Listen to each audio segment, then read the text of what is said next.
tall creatures are watching us. We can't leave the house, our doors and windows have been boarded up. The military also started shooting at those who tried to break out. There are some creatures walking the streets, tall creatures. Sometimes I see their shadows as they run past the wooden boards. I can hear their feet pounding. I do not know what they are. None of us knows. We were completely cut off access to television and the internet when the quarantine began. They even demolished the cell tower, and said that the military doesn't want us to communicate with the outside world and tell them what's going on here. I think she's right. It's been 2 weeks since people in suits came to us. They said they were working for government intelligence and were looking for terrorists. Personally, they did not show me the steps from the government. They looked somehow absent-minded. They looked more like Scientologists than CIA agents. But I've never met any Scientologists or CIA agents, so I don't think I can tell them apart. Anyway, they said it would be over soon and it sounded pretty official. More importantly, they had guns. We will need to search all the houses, they explained. We can't let anyone leave until we've checked all the property, so we'll have to close you down. I think that made sense. If we're talking about some weird dystopian nightmare. This made sense until the end of the 4th night, when the tall creatures began to roam our streets. They were wearing long cloaks with a hood. The way they moved made my skin crawl. They were moving kind of convulsively, so I stayed away from the windows. However, it seemed that Anne did not mind these creatures at all. She was fascinated by them, and we and our crazy neighbor Old Ty exchanged theories. They wrote everything on cardboard and brought them to the window. It was the only way to communicate. A state experiment, she wrote. Alien invasion, he wrote in response. At first it seemed harmless, they were just having fun. The two of them found humor in this terrible situation. Then Anne saw one tall creature kill a man and everything changed. It was an elderly man who lived at the end of the street, Mr. Douglas. And saw him open the door, knock down the boards, while one tall creature was passing by. He started yelling at her, told her to come here so he could see what unholy nonsense his taxes were being spent on. The next thing we heard were sirens. Soldiers were hurrying to his house. They shouted through a megaphone for him to come back inside, but it was useless. It was already late. Douglas shouted at the tall creature and it began to twitch more and more, as if this something could not control itself. Like a predator hungry for food, it turns its head towards Douglas, then sweeps across his lawn and grabs him with its long spidery arms, lifting him off the ground while he screams. He screamed and screamed as the tall creature slowly lowered its hood, after which Douglas turned pale as a ghost. He paused. According to Anne, it was at this moment that the skin on his face began to bubble and crack. Steam came out of him while the flesh was boiling under his clothes, as if he was boiling alive from the inside. The next thing she saw, it started dripping onto the sidewalk. Dripped and dripped until there was nothing left of him but a puddle and clothes. No one tried to interfere, neither the military, nor Anne, nor even Old Ty with all his weapons. Everyone watched in complete silence as the tall creature finished its execution and walked away. The military left after this creature. Military and people in long white clothes. And says these are lab coats, and people are scientists studying tall creatures. But it seemed to me that their clothes were more like the robes of priests. The military and those people had helmets with tinted visors, as if they didn't want to see those creatures. After the incident with Mr. Douglas, more and more people in the area decided to go outside. Maybe they realized that everything is worse than they thought. Maybe they started wondering, what's the point of keeping us locked up like this? Are we food for these creatures? Are they trying to turn us into them? None of us knew. All we could know for sure was that these creatures didn't stop at Mr. Douglas. One morning I woke up and saw several of my neighbors were shot in their yards, and their lifeless eyes were looking at me.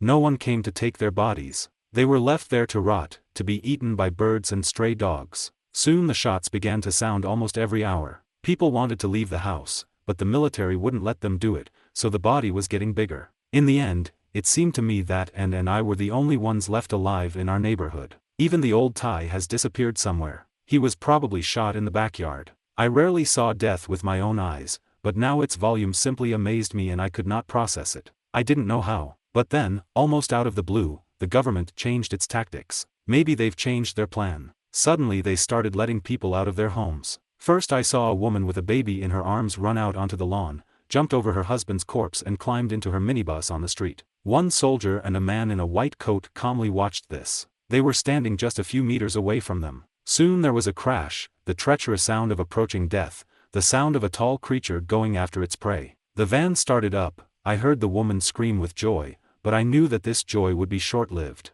I saw the car start up, but almost immediately stopped because her things in the trunk pressed the body of the van too hard to the road. I saw the look of despair on her face.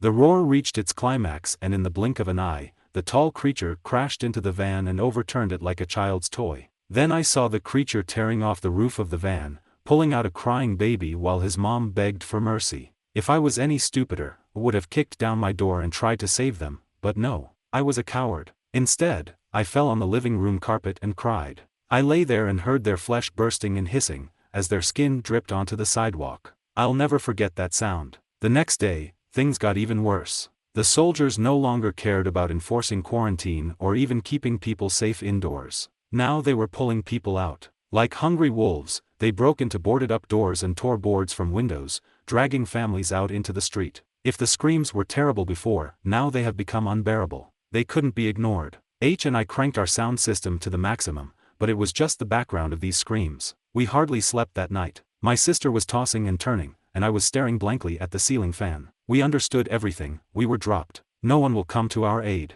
No one will arrest those monsters and save the day. We were alone. How soon will we become the next experiment? How soon will we be tied up at our fence so that these creatures attack us? Maybe tomorrow, maybe next week. None of us knew, and for some reason it made it even worse. I woke up to sunlight peeking out of the boarded-up bedroom window.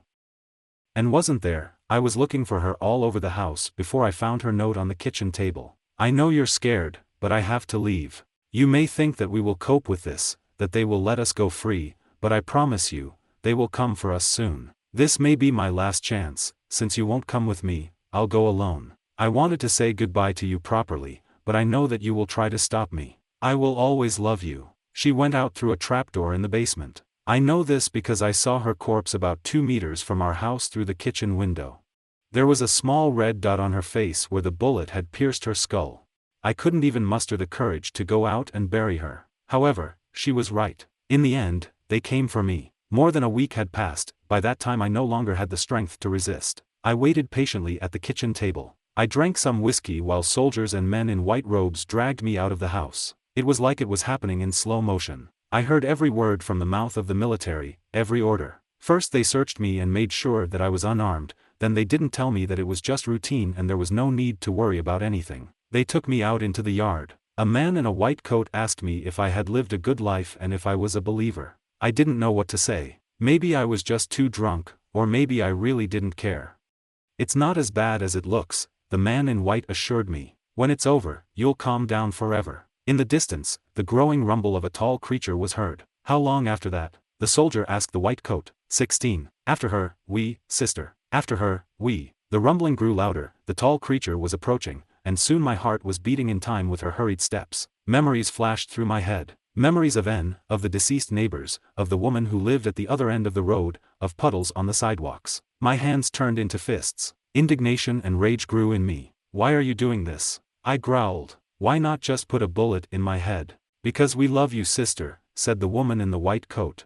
You have waited patiently, you have believed, and therefore you will all be rewarded with salvation. The tall creature turned the corner. The creature's feet slapped the ground with huge strides. His body covered the moon. It slowed down when it reached my lawn.